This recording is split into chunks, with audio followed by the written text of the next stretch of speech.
Alors, on bascule directement sur nos graphiques. Je vais te montrer dans cette vidéo comment est-ce que tu vas placer tes supports et résistances institutionnels en swing, en intraday, en scalping. Comment est-ce que tu vas placer tes plus hauts et plus bas de la section asiatique, tes plus hauts et plus bas du mois, de la semaine et même du jour.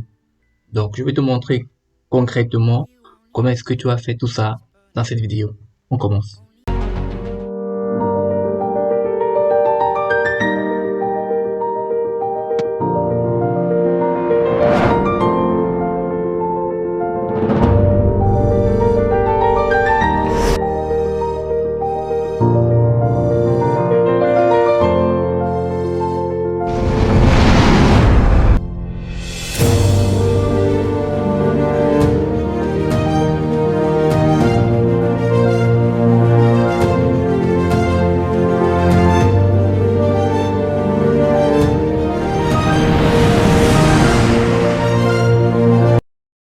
Alors, pour commencer, nous sommes sur le graphique de l'euro-dollar, tu vois.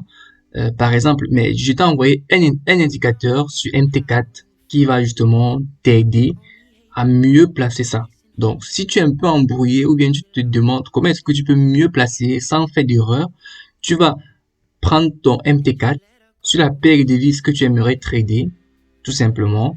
Tu vas l'identifier et tu vas te dire que, ok, si tu vas ajouter cet indicateur-là, ça va tracer les supports et résistances institutionnels automatiquement à toi. Et quand tu vas mettre ton curseur, par exemple, sur la ligne, par exemple, je suis ça, voici cet indicateur-là, c'est ça en bleu. Quand tu mets ton curseur sur ça, tu te rends compte que là, on a les 1,31. Tu vois, 1,31, ce sont les 100 pips. Donc, quand je parle tu vois ici, on a 1,31, 0,0. 3 zéros. Donc, ne fais pas attention au dernier zéro. Ne fais pas attention au dernier zéro là. Tu fais comme si le dernier zéro là n'existait pas. D'accord? Donc, concentre-toi sur 1,31,00. Donc, quand tu ne prends pas en compte le dernier zéro là, tu te rends compte qu'on a les 100 pips. Tu vois? Quand tu mets le curseur ici, ne fais pas attention au dernier zéro là. Tu vas te rendre compte qu'on a 1,3150. Tu vois, on sait que nous sommes les 50 pips. Quand on met le curseur ici, on se rend compte qu'on a 1,32,000. Ne fais pas attention au dernier zéro. Tu vas te rendre compte qu'on a encore 100 pips. Tu vois que quitter ici de 1,31 à 1,32, on a exactement un écart de 100 pips. Et d'ici, on a également un écart de 50 pips. D'accord? Donc, tu peux te servir de ça, par exemple, ici sur USD4. Tu vois, tu peux basculer, par exemple, sur euro-dollar. Tu mets sur euro-dollar, tu ajoutes cet indicateur-là, ça va te donner directement les supports et résistances institutionnels automatiquement. Par exemple, ici, on a les 100 pips. Ici, on a les 50 pips. Ne fais pas attention au dernier chiffre, donc au dernier zéro. Surtout, ne prends pas ça en compte. Tu vas te rendre compte qu'on a 50 pips là-bas. Et ici, quand tu ne fais pas attention au dernier chiffre, tu vas te rendre compte qu'on a les 100 pips. Donc, une fois que tu connais ça, une fois que tu peux te servir de l'indicateur que tu as envoyé sur MT4 pour placer ça manuellement sur ton graphique sur TradingView. Donc, l'astuce même que je m'en vais te parler sur TradingView pour mieux placer et pour ne jamais te confondre, pour ne jamais faire d'erreur, placer ces supports et résistances, c'est de ne jamais prendre en compte le dernier chiffre après la virgule. Donc, ici, par exemple, on a tracé ça. Nous sommes ici, les 0,90, 0,00. C'est les 100 pips, tout simplement. Quand tu ne fais pas attention au dernier chiffre, tu vas te rendre compte que, ok, on a 2 zéros. Donc, ici, là, c'est un peu, ça va créer un peu une confusion parce que justement, ça, c'est les 100 pips, mais c'est encore les 50 pips. Parce que quand tu ne fais pas attention, par exemple, au dernier chiffre, tu as 2 zéros, mais tu as encore un autre zéro, tu vois. Donc, tu as 3 zéros. Donc, ce qui fait que ça là, ce sont les 500 pips. Si tu veux, les 1000 pips, tout simplement. Mais ça sort également un chiffre rond. Donc, ça, c'est une coïncidence. Ça fait que les 100 pips coïncident avec ce que je vais appeler les 500 pips ou les 1000 pips. D'accord? Donc, c'est important de comprendre ça. Donc, on va basculer sur des petites unités de temps pour tracer ça de manière optimale. Mettons ça en H4, par exemple. Donc, en H4, j'ai dit, OK, là, on a déjà les 500 pips dans les 1000 pips. Ici également, on a encore les 500 pips qui coïncident directement avec les 100 pips. D'accord? Donc, on va continuer à placer. On va mettre tous les 100 pips. D'abord, donc ici, on a les 100 pips. D'accord? On peut mettre les 100 pips ici. Donc, tu vois que directement, quand tu ne prends pas en compte le dernier chiffre, tu te rends compte que ici, on a exactement un point. On a 200. Donc, c'est exactement 100 pips. D'accord? Donc, il ne faut pas te confondre. Il ne faut pas mettre le dernier zéro. Quand tu effaces le dernier zéro, tu veux voir 2 zéros direct avant le chiffre, en fait. Tu vois? Donc, tu as 200 ici. Et avant même les 200, tu as les 100 pips. Tu as encore les 100 ici.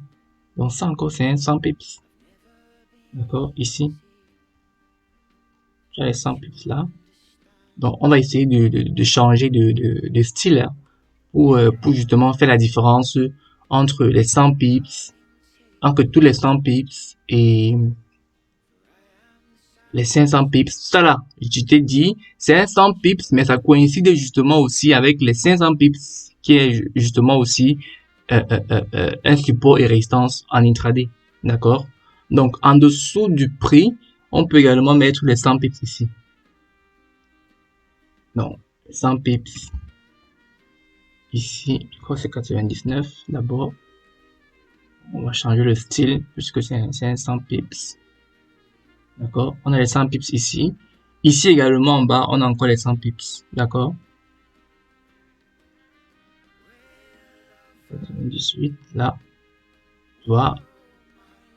Là, ici, on a encore les 100 pips. D'accord? Donc, tu vois, dès que tu supprimes le dernier chiffre, tu vois 700. Tu supprimes le dernier chiffre, tu vois 800. Tu supprimes le dernier chiffre, tu vois 900. Tu supprimes le dernier chiffre, normalement, tu devais voir 10. Puisqu'on quitte de 9, on part à 10, tu vois, directement. Ça tombe dans les 500 pips, qui est également les 1000 pips, qui est également un support et résistance institutionnelle en swing autant pour moi, tu vois. Tu supprimes encore le dernier chiffre ici, tu vois ici, 10. Donc, on quitte ici de 9, on part à 0, 0 et on revient donc 0, 1, 2, 3, 4. Donc, tu vois, tu continues, c'est très compréhensif et facile. Donc, ici, tu vas encore mettre les 1.03, 0, 0, 1.03, 1.04, 0, 0, 1.045, etc.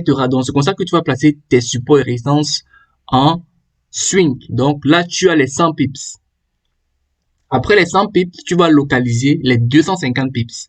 L'astuce pour les 250 pips, c'est tout simplement que, bon, je vais te montrer ça. Alors, l'astuce avec les 250 pips, il faut d'abord comprendre que, donc, en swing trading, les zones que tu vas identifier, c'est les 100 pips.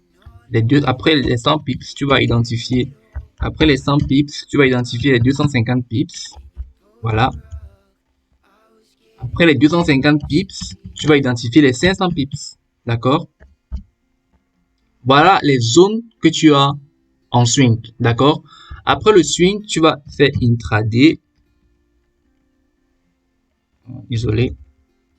En intraday, tu vas identifier les 20 pips.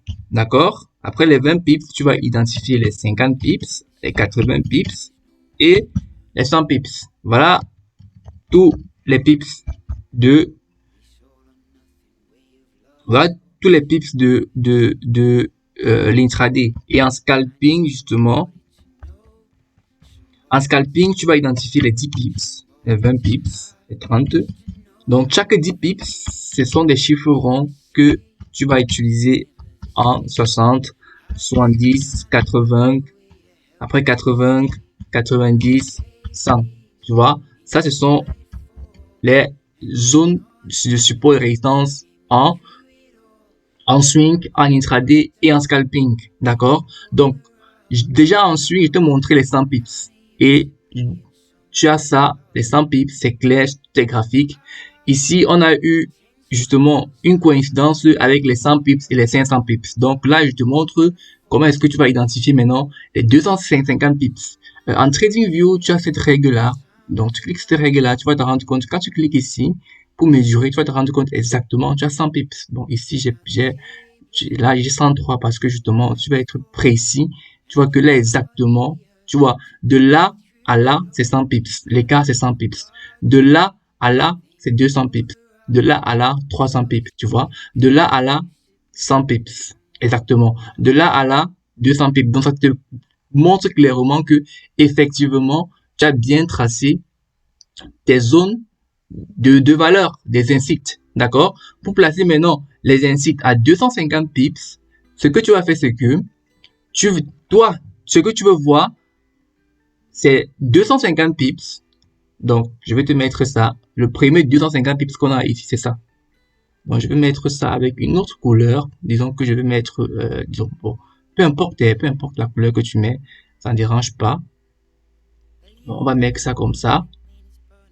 D'accord? On va mettre ça avec un autre style et une autre couleur. Disons que on va mettre ça. Bon, disons qu'on va mettre ça avec une autre couleur, disons la couleur rouge. Par exemple, ça, tu aimerais voir soit 250 pips à la fin. Tu ne tiens pas en compte le dernier chiffre, comme je t'ai dit. Et toi, ce que tu veux voir, c'est soit 250 pips à la fin ou 750 pips. D'accord? Donc ici, on a les 250 pips. Donc la prochaine zone de valeur à 250 pips qu'on a ici, c'est les 750 pips. Ici. D'accord? Donc, quand c'est très éloigné du prix comme ça ne sert à rien de mettre. Donc, il faut mettre les zones de valeur qui sont proches du prix. D'accord? Ici, on a les 250 pips. Donc, quand tu ne tiens pas en compte le dernier chiffre que je t'ai dit, tu veux voir soit 750, soit 250 pour te confirmer que c'est exactement une zone institutionnelle des 250 pips. Donc, ici en bas, qu'est-ce qu'on veut voir? On veut voir les 750 pips. Donc, on a là la zone de support et résistance institutionnelle des 250 pips ici. D'accord? Parce que quand on ne tient pas en compte le dernier chiffre, là, on a les 750 pips. D'accord? On voit 750. Donc, la prochaine zone se trouve directement sur les 250 pips. Tu vois, c'est très loin en bas là.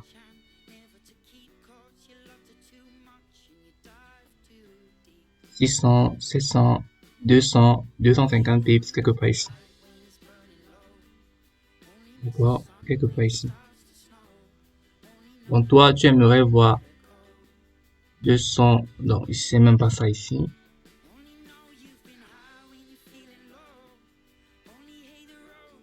Non, ça c'est pas, donc là, tu vois, ici, c'est pas 250 pips ici. Donc quand tu effaces le dernier chiffre, tu vois que ça finit avec 25. Donc ici là, tu ne prends pas ça en compte. Donc c'est pas ça. Voilà, donc c'est mieux que je te montre aussi les cas où tu peux faire des erreurs, comme je viens de faire actuellement. Donc les 250 pips, c'est quelque part ici. Donc tu vas le retrouver ici. 250 pips, quelque part ici. D'accord? Quand tu ne tiens pas en compte le dernier chiffre, là, tu as 250 pips. D'accord?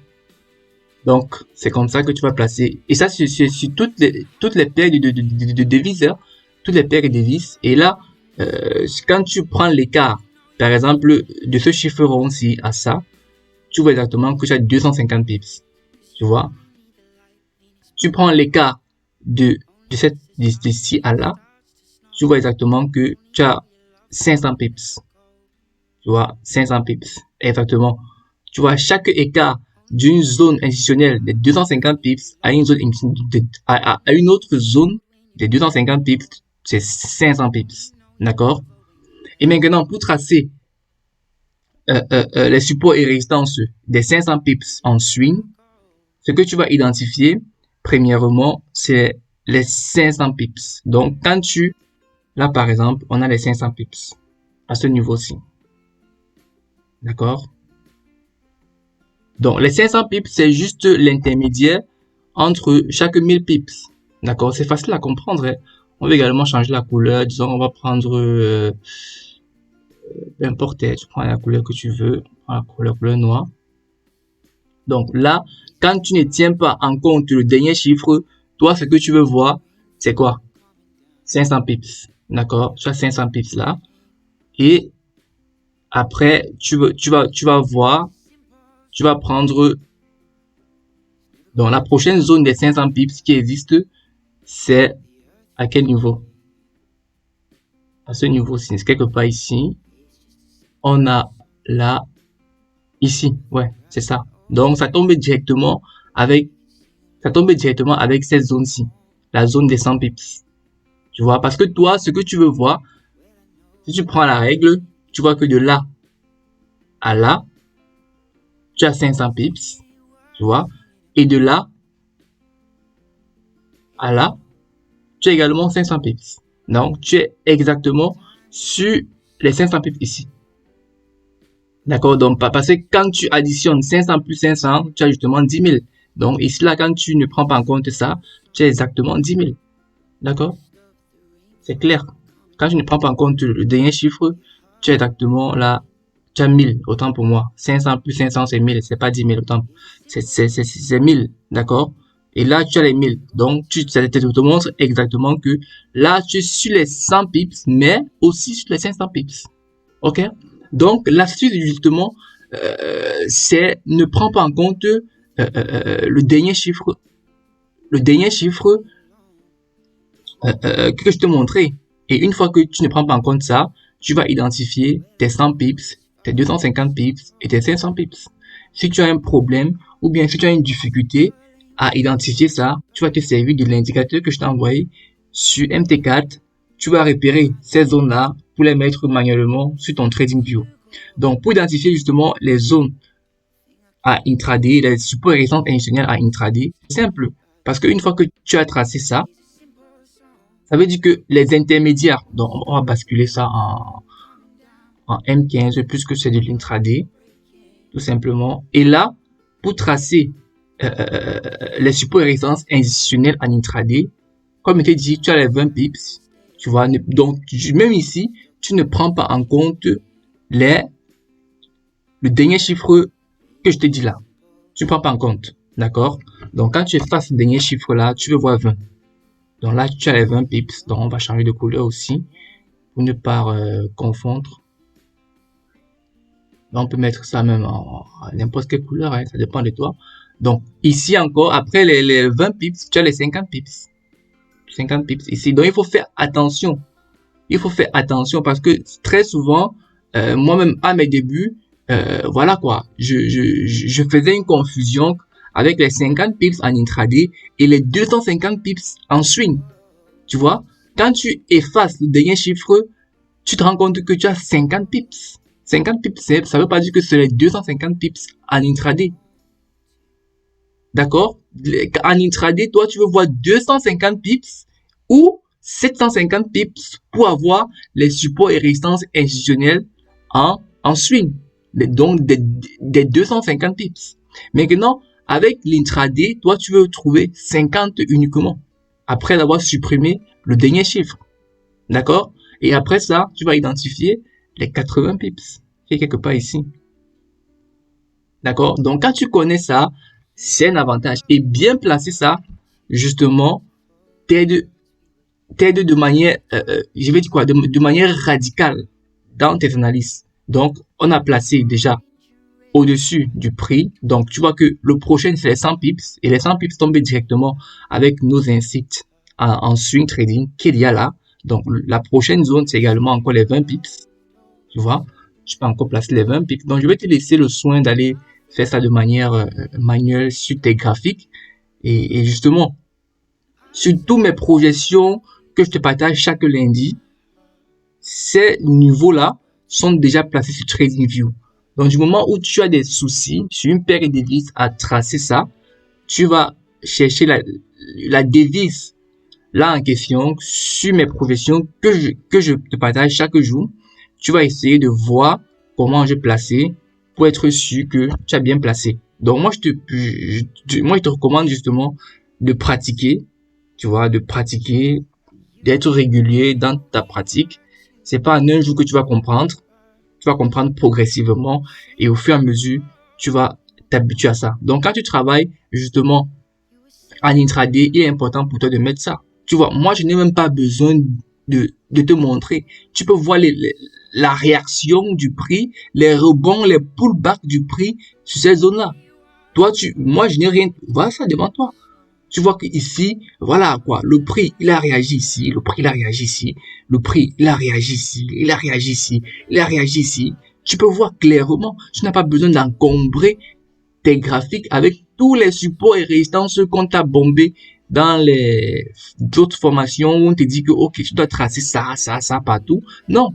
Tu vois que avec tes chiffres ronds, tu vois, tu peux déjà voir les niveaux où les banques ont injecté des gros volumes. Par exemple, le niveau, si nous sommes en intraday, je te rappelle que nous sommes en N15, tu peux voir, regarde comment la zone des 20 pips en intraday a réagi ici, sur l'euro-dollar. Regarde aussi ici. Donc, il faut comprendre que ce sont des zones de valeur.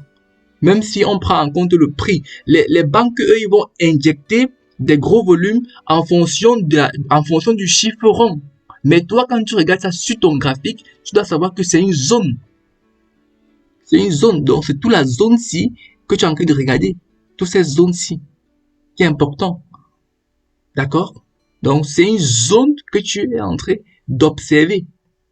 Et tu peux voir clairement que, voilà quoi, les banques, ils ont justement, voilà, d'autres, parce que ce n'est pas simplement, ce n'est pas uniquement les banques qui font le trading. Il y a aussi les grandes familles qui ont beaucoup d'argent, que eux aussi, ils vont soit acheter ou vendre à certains endroits précis dans le marché.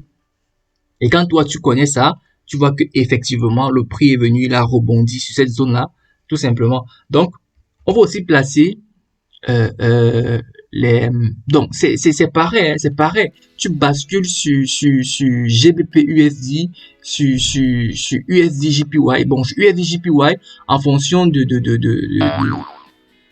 parce que c'est pas la même cotation avec l'euro dollar, mais rassure-toi toujours de supprimer le dernier chiffre. Rassure-toi toujours de supprimer le dernier chiffre que je t'ai dit. Par exemple, ici, on peut voir clairement qu'on a les 20 pips en intraday. Tu vois, directement, les 80 en intraday, c'est quelque part ici. Je veux juste pas tracer, mais si tu veux, toi, moi, je t'encourage d'aller tracer, surtout si tu es débutant, va tracer, entraîne-toi sur les paires avec UJ, les paires qui n'ont pas UJ, n'importe quelle paire. Et si tu as des problèmes, regarde les projections que je t'envoie souvent. Tous ces zones-là sont déjà tracées à l'avance. D'accord? Je prends par exemple UJ que je traite chaque fois. Tu vois que mes zones des 100 pips sont déjà tracées. Les 100 pips ici sont déjà tracés. Les 250 pips sont déjà là. Et effectivement, je sais que dans ça, je peux identifier si je trade en intraday les 20 pips, les 50 pips, les 80 pips. D'accord? Donc, c'est important pour toi de faire cet exercice-là pour t'habituer à ça et pour habituer tes yeux justement à voir ces zones-là même de manière automatique. D'accord? Donc, on va également identifier le,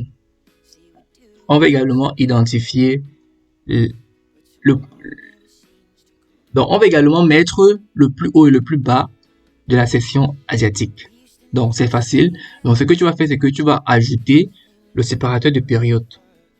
Donc, pour l'ajouter, tu fais un clic droit, tu vas dans Setting et tu mets ici Select Session Break. D'accord. Dès que tu mets ça, tu vois clairement là, si la journée commence par exemple ici, bon, voici la veille. Donc, nous sommes encore durant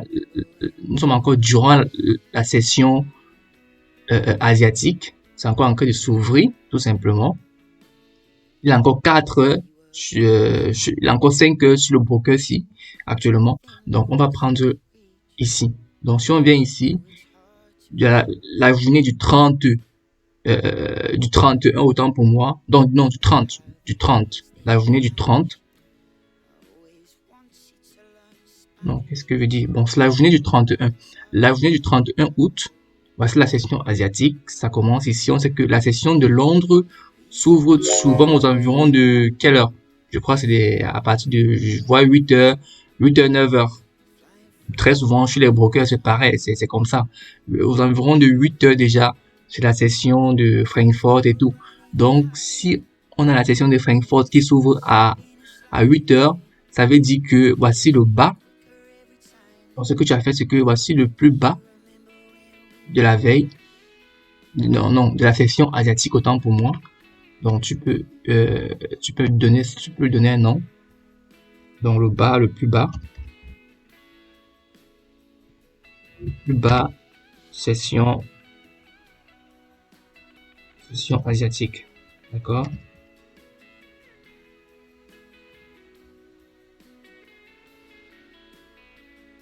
Je vais mettre là. Bon, on va changer de couleur.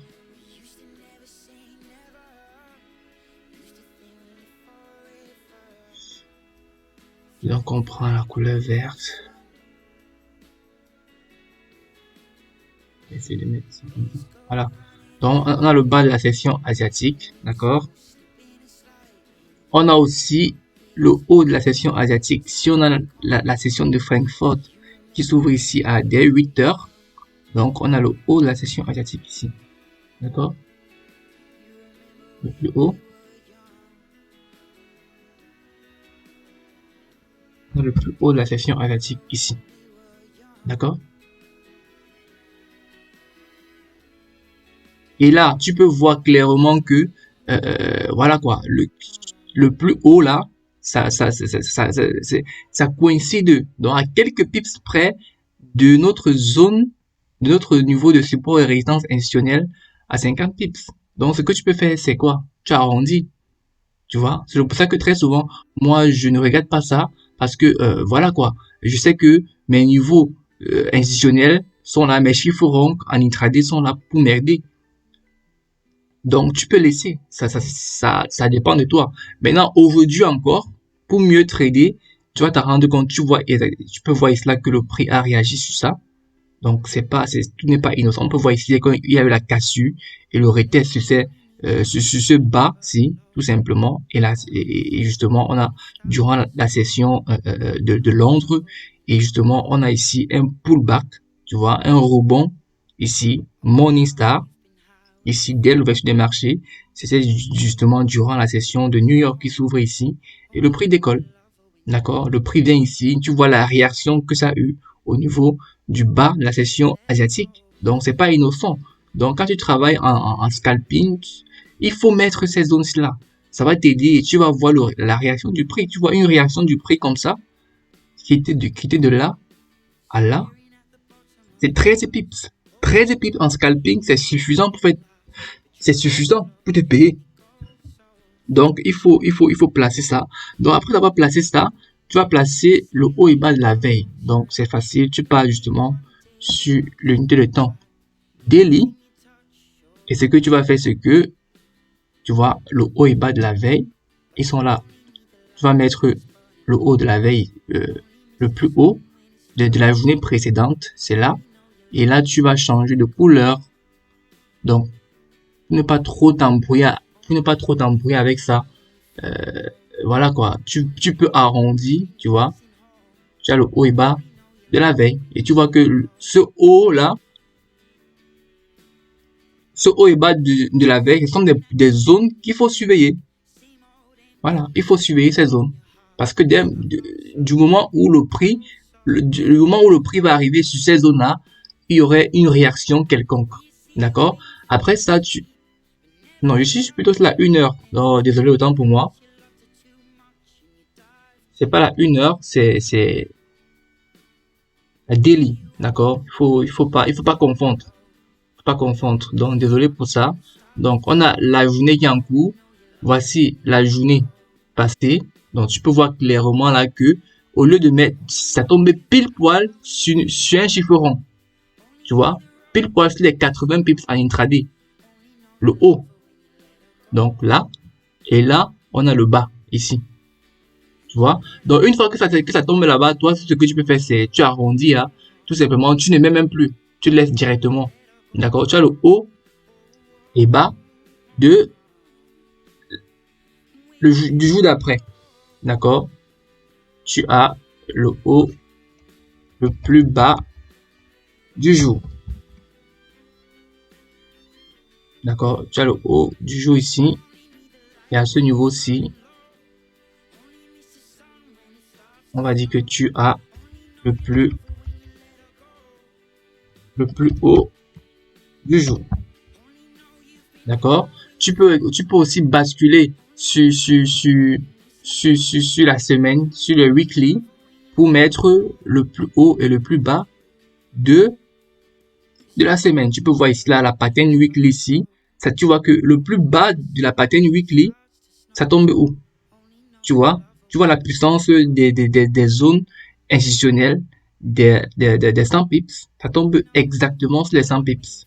Plus besoin de mettre le plus bas de la semaine et le plus haut de la semaine ici. Donc là, tu peux mettre si tu veux, mais moi, généralement, je ne mets pas parce que je sais que très souvent, euh, mais quand je veux mettre, je veux me rendre compte que ça va tomber sur une même zone de valeur qu'un niveau de support et résistance institutionnelle, soit en swing ou en intraday.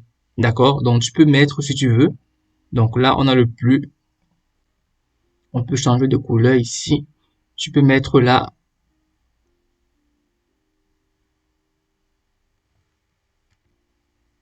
le plus haut de la semaine.